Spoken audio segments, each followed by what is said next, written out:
is trying to get that last revenue piece.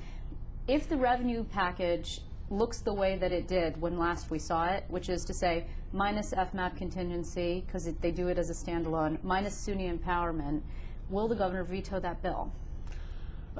I think we have to wait and see what the bill is, but I think the governor has been saying for some time now that the legislature needs to act on a revenue bill.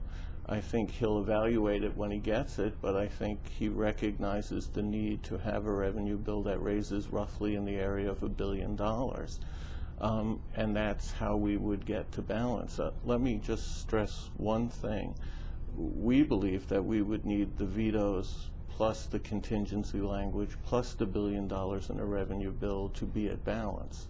So we would need all of those elements to be at balance. But so far we don't have a contingency piece that makes back the $1 billion. And I'm also, it was up in the air when last we knew. The signs weren't good coming from Congress. Now we know for certain, at least at this moment, that that $1 billion, 1.7 in FMAP money is not in the bill that the U.S. Senate is poised to pass. Correct. So we need to act on a contingency piece. So we believe that that's very important to get done. So has the Speaker and the conference leader and the governor been in touch?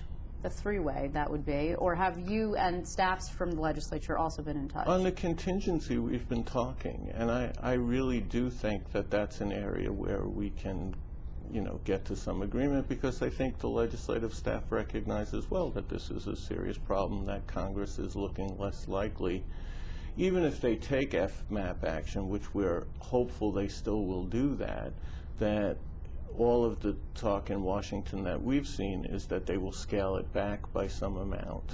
And so even if we need a contingency, it may not be for the full $1 billion, but we feel we'll have to make up some piece of that gap. Okay, so that's movement, actually. On that issue, I think, yeah. Okay, what about SUNY empowerment? Will the governor accept a standalone pilot plan? I'm not so certain that the Assembly Democrats would do it, but would he be willing to accept that? Do you know? I think what the governor has been asking for a while is for the legislature to give him a plan. We've put out now 3 different versions of the empowerment plan that we put out with the budget, and we haven't really seen anything yet from the legislature. And I think what the governor is waiting for is a plan that they propose to see if he thinks it makes sense. So we're not certain, as far as you know, about a date for an extraordinary session with which the governor spoke of yesterday, and putting in place the first, legal moves, if you will, to bring the legislature back, with no date certain, and also no date certain coming for the legislature to voluntarily come back at this point.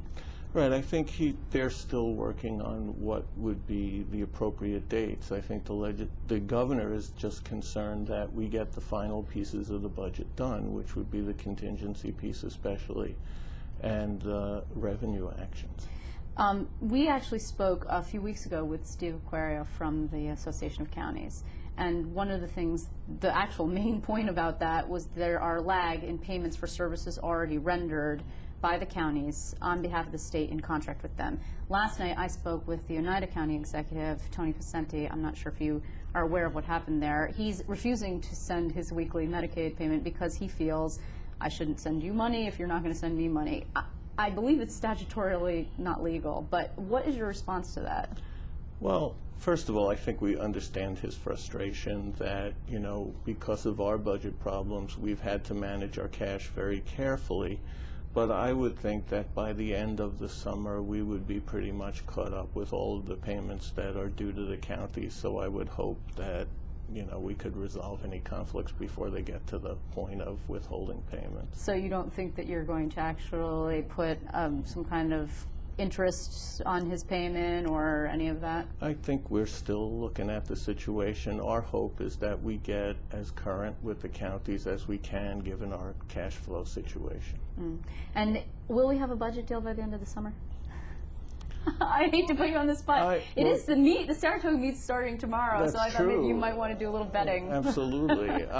No, I don't want to speculate on what the legislature is going to do. Look, as the governor has continued to say, we need to handle FMAP contingency. We need to deal with the revenue side of the budget, and these are things that need to get done. So the governor's going to continue to encourage the leaders to resolve those issues. Well, I want to thank you very much, Bob Megna, for joining us. As always, it's always a pleasure. Sure, thank you.